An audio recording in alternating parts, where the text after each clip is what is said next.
Woman buys strange plant at local store. 1 day later, expert tells her to evaluate her house. This weird-looking plant gave a local woman the fright of her lifetime just 1 day after purchasing it. To the unexpecting woman, it seemed like a harmless, colorful addition to her mostly green garden. But the red-dotted plant had different plans. Plans that concluded with an expert saying she needed to leave her house indefinitely. The day when Lola picked up this odd-looking plant started pretty normal.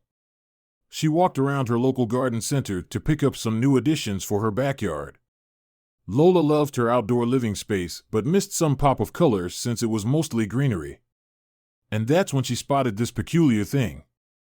The plant jumped out immediately because of its bright red dots. Lola approached the plant and held the little thing into the light. The sun's rays made the redness in this plant almost look like it shimmered. Lola had never seen anything like it, but she knew it would fit perfectly in her garden. The curious woman wanted to know more about the plant before buying it. What if it died in direct sunlight or needed less water than her other plants? Lola asked a garden center employee about it, but according to the uniformed women, the plant just came in today, so she knew nothing about it.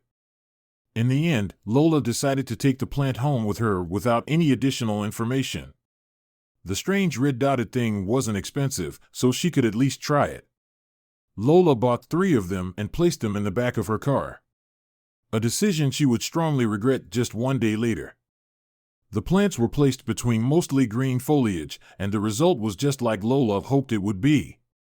The bright red dots provided the desperate pop of color her garden needed, like a red, shiny moss that filled all the empty spaces. Lola looked at her creation proudly. But that wouldn't last long. Lola stepped back into her home, completely happy with her decision to buy the bizarre-looking plant. She sat in her favorite chair and imagined her garden in summertime. The place will be filled with color and wonderful smells, she said to herself, smiling. But that very same night, that same smile turned into a frown. Lola had just finished watching her movie and was ready to go to bed early that day. Nothing like a good night's sleep, she said. Then, all of a sudden, a horrible smell penetrated her house. It started mild, but within no time, her entire house was engulfed in the stank. Lola's face turned sour from the odor penetrating her nostrils. It was the most wretched thing she ever smelled in her life. She had to find out where it came from so she could do something about it. Desperately, she searched through the house to find the source. But the foul air did more than just stink. As Lola searched through her home, looking for the smell's origin, she walked past a mirror. She normally used the object in the hallway to check her hair before leaving the house. But this time, it gave her a massive fright. She looked into the reflective object and let out a small scream. Her eyes were crazy red, and tiny red dots had formed around her eyelids. "What the hell is going on?" she shouted while gazing at herself in the mirror. After thoroughly searching the home, Lola eventually sat on the edge of her bedroom. She was getting dizzy and needed to lie down. Maybe she was getting sick. "Must be a hard-hitting illness then, since I felt just fine this afternoon," Lola spoke to herself. The trembling woman lay down on her bed and closed her eyes, hoping that a good night's sleep would end these bizarre physical reactions. But little did she know. When Lola woke up the next morning, she felt perfectly fine again. It was an odd revelation, but Lola couldn't argue with the results. She was happy to be feeling better. On top of that, the smell also seemed to have dissipated. This was all very odd, but it was about to get way stranger. The confused Lola walked around her house and inhaled deeply twice. The air was clean again, so she used this moment to fill her lungs with the smell of fresh grass from her garden. Maybe it was just a one-time thing. A freaky one-night illness. But Lola was up for a massive surprise. The sun was shining, and it was a Saturday, so Lola had ample time to chill out in her favorite spot on the property, the hammock in her back garden. The back door of her house opened up, and Lola stepped outside. But when she reached her patio, she got a major fright. The garden was not like she left it yesterday. It was mostly green and well-structured the day before. But when she looked at it this time, it had completely transformed overnight. The tiny red dotted plants had multiplied like crazy and left their perk's confines. They were all over the garden now. How can a plant populate this much in just one night? The 3 plants had now formed into at least 50 smaller versions and even grew out of the concrete bricks of her house. The garden was filled with red shimmery dots, and the anxious but curious Lola stepped closer to inspect. Lola squatted next to one of the newly formed plants and gazed upon its glow. It was a perfect copy of the specimen she bought at the garden center, just smaller. But how was that possible? Lola reached out and plucked the small plant straight out of the brick wall, inspecting it thoroughly. She checked its roots and even pulled it apart a little, after which a milky fluid ran out. It acted like any other normal plant when dissected. But then Lola smelled the tiny thing. She brought the plant to her face and gave it a whiff. And instantly, the horrible smell from last night appeared. The young woman dropped the foul-smelling plant and took a large step backward. The smell was faint but unmistakable. A deep worry entered Lola's mind as she started to realize that this plant had manifested itself into a true plague. She needed to get rid of it as soon as possible. Lola ran inside the house and took place behind her computer. Because of the bizarre nature of the plan and the fear that it might simply grow back, Lola tried to find a more specialized professional. After a 15-minute search, she found just the guy. According to his website, he knew all about invasive species. The expert sounded very interested and was eager to find out what secrets Lola's garden had for him. Within half an hour, he arrived. He grabbed some equipment from his car and got to work. But what he found would give Lola shivers all over her spine because his discovery was worrisome. After inspecting the plants for a few minutes, the man already looked nervous. He stared at Lola and started asking her tons of questions. "You said that there were only a couple of plants yesterday? And last night, the smell of these things covered your whole house?" Lola nodded while looking at the concerned man. The expert went into full panic mode and projected it onto the already nervous Lola. "I need you to pack your belongings and stuff your car with them. Maybe even some cash, if you have it. You have to leave your house immediately. And I don't know when you will be able to return."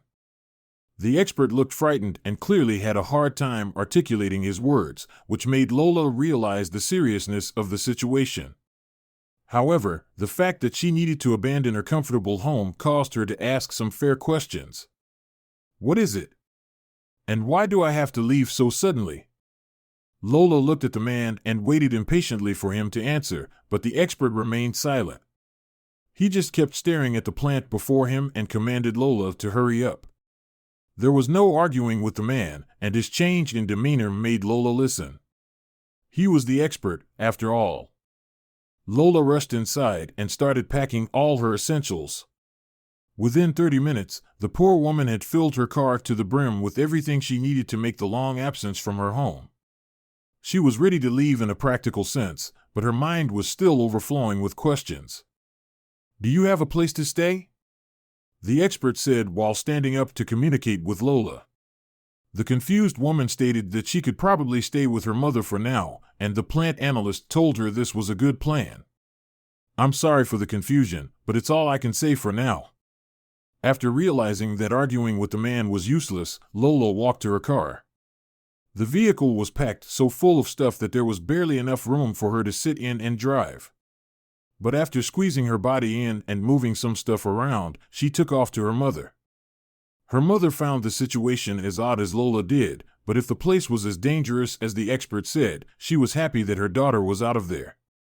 Lola eventually crashed on the guest bedroom bed and tried to go to sleep so she could put this horrible day behind her. Eventually, she managed to do that, even though her mind raced with speculations for most of the night. How could such a simple plant have disrupted her life this much? When Lola woke up broken from a lack of sleep that morning, she decided to visit her house. And that's when she saw it.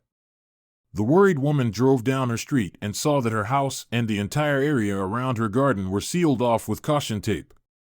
There were numerous people with white protective suits walking across her lawn, and all of them had their heads pointed downward.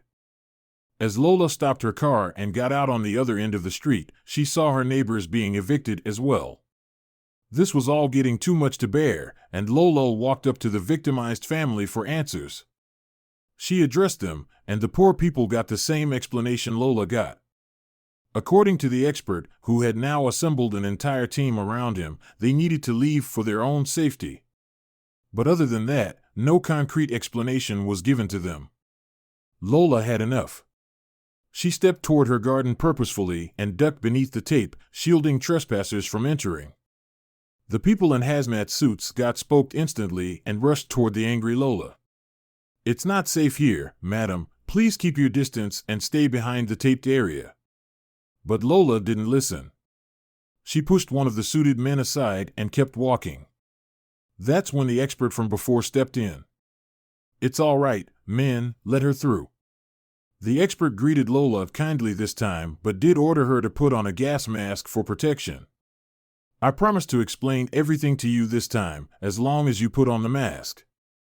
Lola obliged and asked how a single plant could be this dangerous. The man shook his head and said it wasn't the plant she needed to worry about. It was what the plant was trying to tell her.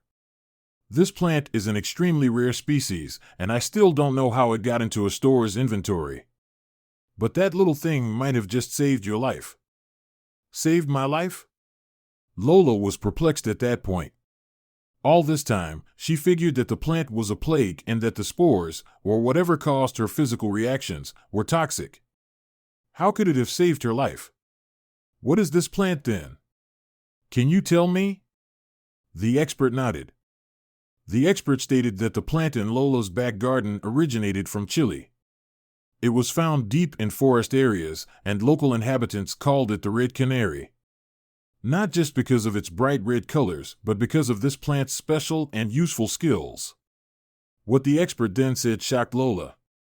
The plant worked like a canary bird would in a mine. You see, Chile has many of these mines, and back in the days, workers would always bring a caged canary with them into these dark caverns. The bird would alert them when dangerous fumes reached critical levels so they could get out without harm. This plant works the same in a lot of ways. It detects gas fumes incredibly well, and the red dots on the plants increase their shimmer when it finds them. And it does more. It also sends out incredibly smelly spores after dark, causing the plant to multiply rapidly when these fumes are nearby. The expert continued and stated that normally, these warning signs were minor, but the fact that the odor was this strong and the spread of the plant was this fast meant that an impending disaster was not far off. "So the gas values were that high?" Lola asked with a worried look. The expert looked at her and then showed her a map. He gathered the blueprint from City Hall. On it, he found that the city's main gas pipe was running beneath her house. It even passed their neighbor's home slightly. After digging around, we found the pipe was severely neglected. It hasn't fully busted yet. You would not have been alive if it did. However, the corrosion on the pipe had worn down a large section of the system, causing minor leaks to disperse into the ground. Luckily for you, the plant detected them, which raised the alarm.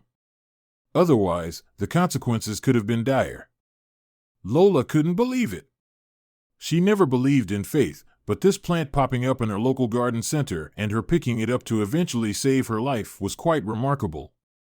If it wasn't for this weird little thing, she and probably her neighbors could have been gassed in their sleep. Phew, how lucky. After the explanation by the expert was finished, Lola finally let out a smile. She hugged the man and thanked him for his quick thinking and all the effort he went through to keep her safe. After that endearing moment, she gladly stepped behind the tape gain and returned the gas mask to the team. After about a week of uncertainty and sleeping at her mom's place, Lola was allowed to go back home. The gas pipe was fixed, and the situation was safe again. The expert even convinced the local government to pay her a large sum of money for putting her in harm's way. Lola accepted, but she was mostly glad that her home was safe again. She could lay in her favorite hammock and stare at the beautiful greenery of her garden in pieces. Her neighbors moved back in a few days later, and Lola presented them with a protective gift, a red canary plant.